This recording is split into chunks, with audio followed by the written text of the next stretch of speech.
Oke, assalamualaikum warahmatullahi wabarakatuh. Perkenalkan, nama saya Ibrahim Adam dari kelas TI 2CB1. Ini saya akan mempresentasikan apa itu data science. Ya, di sini ada definisi data science. Data science adalah bidang ilmu yang menggabungkan metode, algoritma, dan proses untuk mengekstrak pengetahuan dari data, baik yang terstruktur maupun tidak struktur. Nah, di sini ada proses pengolahan data melibatkan pengolahan data yang kompleks dan analisis mendalam untuk mendapatkan wawasan yang berguna.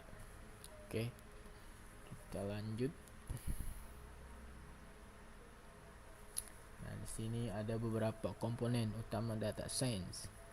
Yang pertama ada statistik, menganalisis data numerik untuk menemukan pola dan tren yang signifikan. Nah, ini di sini pengumpulan, analisis dan interpretasi dan presentasi data. Kemudian yang kedua, pembelajaran mesin menggunakan algoritma untuk membuat model prediktif dari data yang ada. Kemudian 3, pengolahan data, membersihkan dan memodelkan data untuk menemukan wawasan yang berharga bagi pengambilan keputusan. Next. Nah, di sini ada pengambilan keputusan berbasis data. Yang pertama itu proses pengambilan keputusan membuat keputusan yang efektif melalui analisis data yang mendalam. Kemudian yang kedua, keputusan berbasis bukti, yang membantu organisasi dalam memilih opsi yang didukung oleh bukti faktual. Next. Nah, di sini ada beberapa manfaat pengambilan keputusan berbasis data.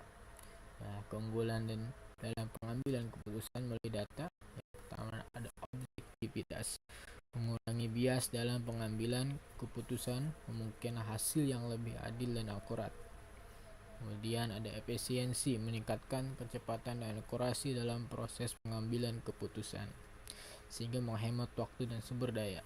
Kemudian ada wawasan mendalam, membantu mengenali pola yang mungkin tidak terlihat tanpa analisis data, memberikan keunggulan kompetitif.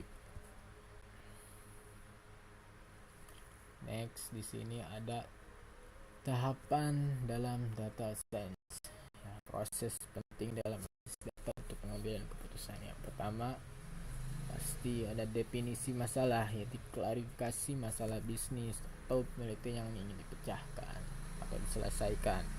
Kemudian ada pengumpulan data, mengumpulkan data dari berbagai sumber analisis seperti media, kemudian survei atau sensor. 3, pembersihan data, menghapus kesalahan dan duplikasi dalam data dan akurasi.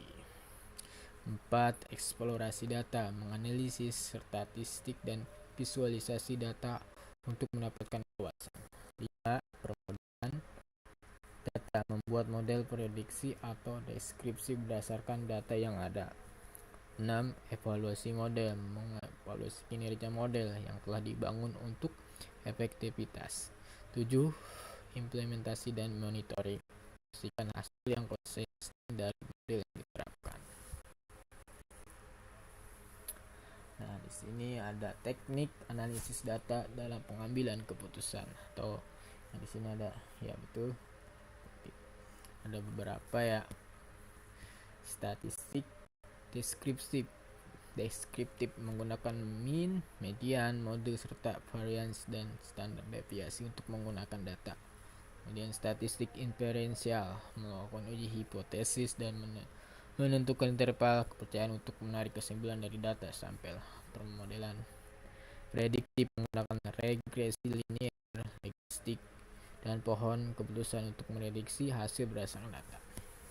Pemodelan klasifikasi menerapkan metode KNN dan SPM untuk mengklasifikasi data ke dalam metode yang tepat. Kemudian ada clustering, mengelompokkan data menggunakan K-means, data hierarchical clustering, untuk menemukan pola dan struktur. Nah, di sini ada studi kasus industri retail ya. Tahapan dalam bisnis ini ada definisi masalah ya, nanti saya yang diberi isi penjualannya untuk bulan depan. Kemudian ada penggunaan data, mengumpulkan data terkait penjualan, pelanggan, promosi yang relevan. 3. Pembersihan data, hapus kesalahan dan duplikasi dalam data penjualan untuk akurasi analisis. 4. Pemodelan data, gunakan regresi nilinier untuk mengembangkan model prediksi penjualan. 5. Evaluasi model, uji akurasi model dengan membandingkan prediksi dan data aktual. 6. Implementasi dan monitoring, lakukan implementasi hasil prediksi dan pantau penjualan produk. Nah, sini kesimpulan tadi